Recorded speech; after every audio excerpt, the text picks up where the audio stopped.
हमारा यूनिवर्स काफी विशाल और प्राचीन है, जिनमें अरबों गैलेक्सीज, खरबों प्लैनेट्स और उन्हीं के बीच मौजूद कई सारे स्टार्स हैं। तो प्रोबेबिलिटी के लॉ के हिसाब से काफी ज्यादा संभावना है कि उनमें जीवन पनपता होगा या कई सारी सभ्यताएं एग्जिस्ट करती होगी।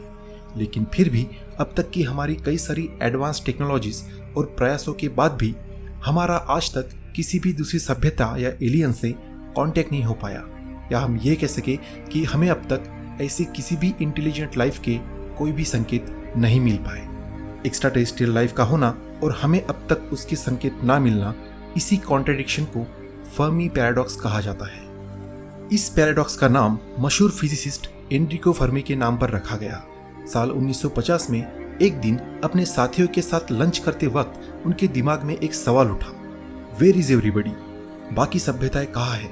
फर्मी ने माना कि भले ही इंटेलिजेंट लाइफ का होना एक काफी दुर्लभ सी बात है, लेकिन इतने अरबों वर्षों के बाद इतने विशाल ब्रह्मांड की टाइमलाइन में सिर्फ एक ही प्लेनेट पर जीवन का होना कुछ अजीब सी बात है। अब तक हमारे ब्रह्मांड में कई सारी सभ्यताएं पनपनी चाहिए थी। उनमें से कुछ अब तक ब्रह्मांड में फैल जाती और अलग अलग जगह को कॉलोनाइज करती। वो किसी एडवांस टेलीस्कोप से हमें खोज निकालती और हमसे संपर्क करती, लेकिन अब तक सिर्फ एक ग्रेट साइलेंस है।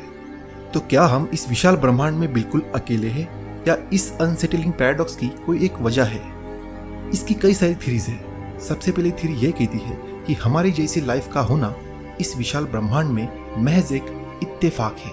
ये एक काफी रेयर चीज है। दूसरी थ्योरी कहती है कि दूसरी टेक्नोलॉजिकली एडवांस्ड सिविलाइजेशन एक स्पेसिफिक पॉइंट पर आकर आपस में लड़कर अपने साथ ही नष्ट हो गई। तीसरी थ्योरी कहती है कि शायद दूसरी इंटेलिजेंट लाइफ हमसे काफी ज्यादा विकसित और उन्नत है, लेकिन उनकी और हमारी टेक्नोलॉजी एक दूसरे से मेल नहीं खाती। और आखिरी और सबसे डरावनी थ्योरी ये कहती है कि दूसरी इंटेलिजेंट लाइफ जानबूझकर किसी अज्ञात कारणों से हमसे छुप कर बैठी है। वो हम पे नजर रख रही है, हमारी हर गतिविधियां उन्हें पता है, और शायद किसी दिन वो हम पर आक्रमण करेगी।